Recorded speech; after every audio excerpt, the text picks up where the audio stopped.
Allora, passiamo a cose meno scontate e un po' più destabilizzanti, come mio solito. Il nemico è come Dio. Se lo credi reale, lui è reale, esiste. In ogni cosa intorno a te, lo vedi, lo senti, diventa tangibile, vivrai la tua vita in funzione di Dio. Se non ci credi, ne farai a meno. Non lo vedrai neanche se ci sbatti la faccia contro, non lo ignorerai. Esiste, ad oggi, una comunità di persone che crede che la Terra sia piatta. Ha postulato tutto un modello che possiamo definire scientifico, difficilissimo da smontare, da contraddire. Quelle persone vivono in una Terra che è piatta. Quello che tu credi vero diventa vero. Non ho bisogno neanche di tirare in ballo la meccanica quantistica in cui l'osservatore influenza l'osservato o la legge di attrazione.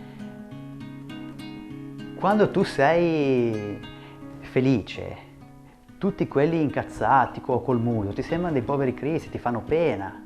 Ma quando tu sei incazzato nero, tutti quelli che ridono ti sembrano dei coglioni, che cazzo c'hanno da ridere? Il mondo è come tu lo vedi, come tu lo crei, in un certo senso. È una scelta, anche essere felice è una scelta, avere un nemico è una scelta. C'è gente al mondo senza gambe e senza braccia che insegna agli altri la gioia di vivere. E poi c'è gente che magari si massacra per un parcheggio.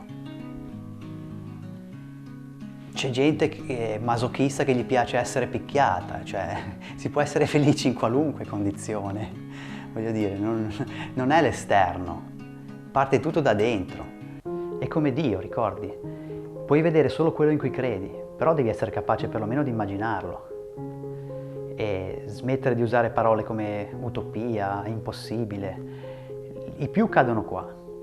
È un illudersi? Certo che lo è. Se lo credi, lo è. Ma è un illudersi anche credere che non esista Dio. Tutto allora è un'illusione. Si chiama The Matrix, si chiama velo di Maya, si chiama universo olografico di Bohm, o tutti i termini che vuoi, anche scientifici. Cos'è reale? La tua felicità è reale? Tu sei reale?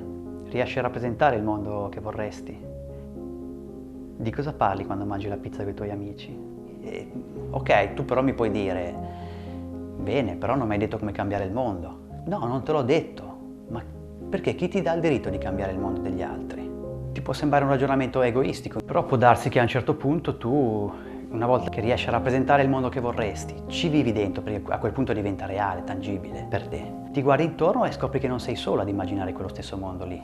Magari scopri che proprio quella rivolta che nessuno aveva il coraggio di fare la stanno facendo in tantissimi intorno a te.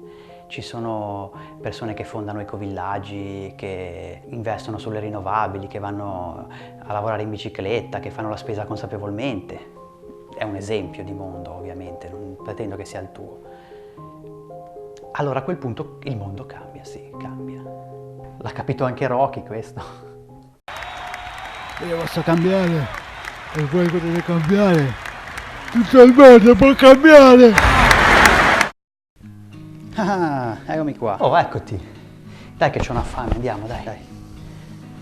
Guarda, non dirmi niente, c'ho una incazzatura, un zingaro sull'autobus.